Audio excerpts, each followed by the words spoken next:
요즘 뉴스 보면 기초연금이 끊길 수도 있다, 감액된다, 이런 얘기 자주 들으시죠?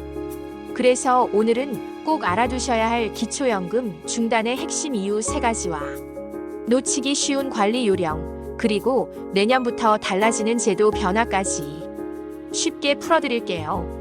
은퇴하고 나서도 일을 하시는 분들 많죠. 생활비 때문에 혹은 몸이 건강해서 계속 일하고 싶은 분들도 있습니다. 그런데 지금까지는 일을 해서 월 309만 원을 넘게 벌면 국민연금이 절반 가까이 깎이는 경우가 많았습니다.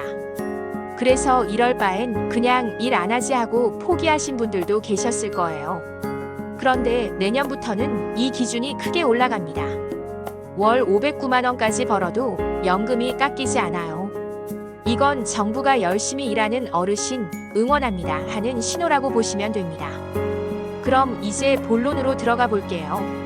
기초연금 만 65세 이상이시고 소득 하위 70% 안에 들어가면 받을 수 있죠. 2025년 기준으로 혼자 사시는 분은 월 228만 원, 부부는 364만 원 정도까지 소득이 인정됩니다. 그리고 최대 받을 수 있는 금액은 약 34만 원 정도로 올라갑니다. 하지만 중요한 건 내가 얼마를 실제로 받을 수 있느냐는 사람마다 다르다는 점이에요. 왜냐하면 이건 단순히 월급만 보는 게 아니라 집, 땅, 예금, 주식까지 모두 합쳐서 계산하기 때문이죠.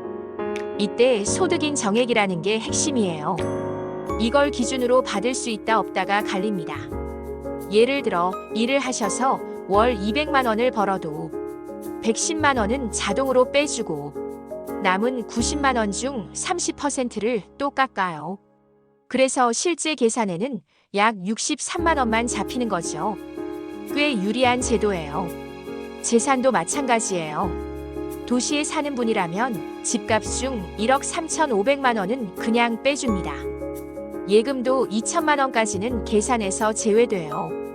즉 일정 부분은 공제해 주는 거예요. 하지만 여기서 문제가 생깁니다. 현금은 별로 없는데 오래된 집이나 예금 때문에 기준을 넘는 경우가 생기는 거죠. 그래서 나는 돈이 없는데 왜 탈락이지? 하는 상황이 생깁니다. 예를 들어 오랫동안 살던 집값이 올랐다거나 통장에 자녀가 퇴직금 보태준 돈이 잠깐 들어왔다. 이런 것도 재산 증가로 잡히면 그 분기에는 연금이 중단될 수도 있습니다. 실제로 이런 경우가 있어요.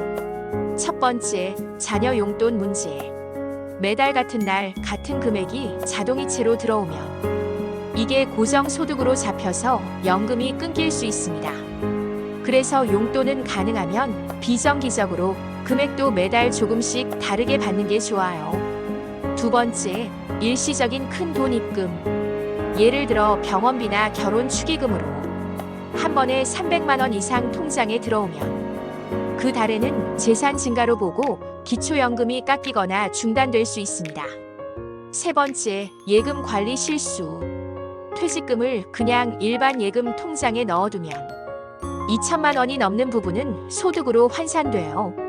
연 4% 이자 받는 걸로 계산해서 소득 인정액이 확 올라갑니다. 이런 경우에는 통장 메모를 꼭 남기세요. 예를 들어 아들 결혼 축의금, 병원비 보조금 이렇게요. 그리고 청첩장이나 진료비 영수증도 같이 챙겨두면 나중에 소명 설명할 때 훨씬 수월합니다. 또 농사나 어업을 하시는 분들은 비료, 기름값 같은 영수증을 꼭 챙기셔야 합니다. 경비 처리를 못하면 매출 전부가 소득으로 잡혀서 불이익을 받을 수 있어요. 그리고 많은 분들이 놓치는 게 하나 더 있습니다. 기초연금은 자동으로 나오는 게 아닙니다. 직접 신청해야 해요. 65세 생일이 속한 달에 한 달 전부터 신청 가능하니까 미리 주민센터나 국민연금공단 지사 혹은 복지로 사이트에서 신청하시면 됩니다. 몸이 불편하신 분들은 국번 없이 1355로 전화하시면 찾아가는 신청 서비스를 이용할 수도 있어요. 만약 이번에 탈락하셨다고 해도 끝이 아닙니다. 수급희망 이력관리 제도에 등록해두면 나중에 기준이 바뀌거나 상황이 달라졌을 때 정부가 먼저 연락을 줍니다. 이제 대상이 되셨습니다 하고요. 지금 정부와 국민연금연구원에서는 이 선정 기준이 과연 현실적인지 전면 재검토 중입니다. 공제 금액이나 계산 방식이 바뀔 수도 있고, 그럼 새롭게 기회를 얻는 분들도 생길 거예요. 그러니 나는 안 되겠지 하지 마시고 꾸준히 확인하고 재신청 기회를 노리셔야 합니다. 이제 감액제도도 잠깐 짚고 갈게요. 먼저 부부 감액. 부부가 둘 다 기초연금을 받으면 각자 20%씩 줄어드는 제도였어요. 하지만 정부가 단계적으로 이걸 없애는 방향으로 움직이고 있습니다. 소득 하위 40% 부부부터 시작해서 점차 폐지될 가능성이 높아요. 다음은 국민연금 연계 감액. 국민연금을 일정 금액 이상 받는 분은 기초연금이 절반까지 깎일 수 있습니다. 이건 아직 논란이 많아서 조정 논의 중이에요. 그리고 소득 역전 방지 감액.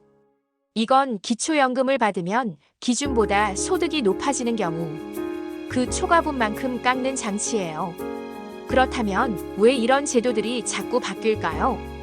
그 배경에는 우리나라의 높은 노인 빈곤율이 있습니다. 65세 이상 인구의 40%가 빈곤 상태에 있다는 통계가 있어요. OECD 평균이 14%니까 거의 3배에 달하죠. 76세 이상 어르신의 절반 이상이 생활이 어려운 상태라는 조사 결과도 있습니다. 그래서 기초연금은 단순한 용돈이 아니라 생계의 마지막 안전망 역할을 하고 있는 겁니다. 그런데 현실적으로 일할 수밖에 없는 분들이 늘고 있어요. 55세 이상에서 79세 사이의 분들 중 일을 하고 계신 분이 계속 늘어나서 지금은 1,100만 명을 넘었습니다.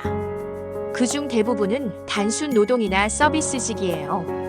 평균적으로 73세까지는 일을 계속하고 싶다고 답했지만 실상은 원해서라기보다 생활비 때문에 일하는 경우가 많죠. 이런 현실을 반영해서 정부는 일하는 어르신에게 불이익이 없도록 연금 기준을 올리고 부부 감액을 없애려는 방향으로 가는 겁니다. 결국 제도 변화의 핵심은 고령층의 경제활동을 더 오래 안정적으로 이어가게 하자는 겁니다.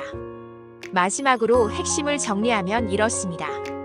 기초연금과 국민연금 제도는 계속 바뀝니다. 그래서 한번 신청해서 탈락했다로 끝이 아니라 항상 최신 기준을 확인하고 내 통장 관리 습관을 점검해야 합니다.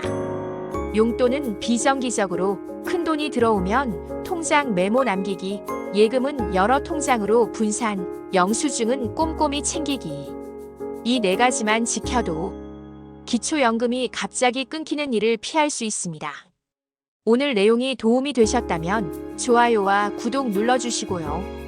여러분의 노후가 든든해질 수 있도록 제가 계속 도와드리겠습니다.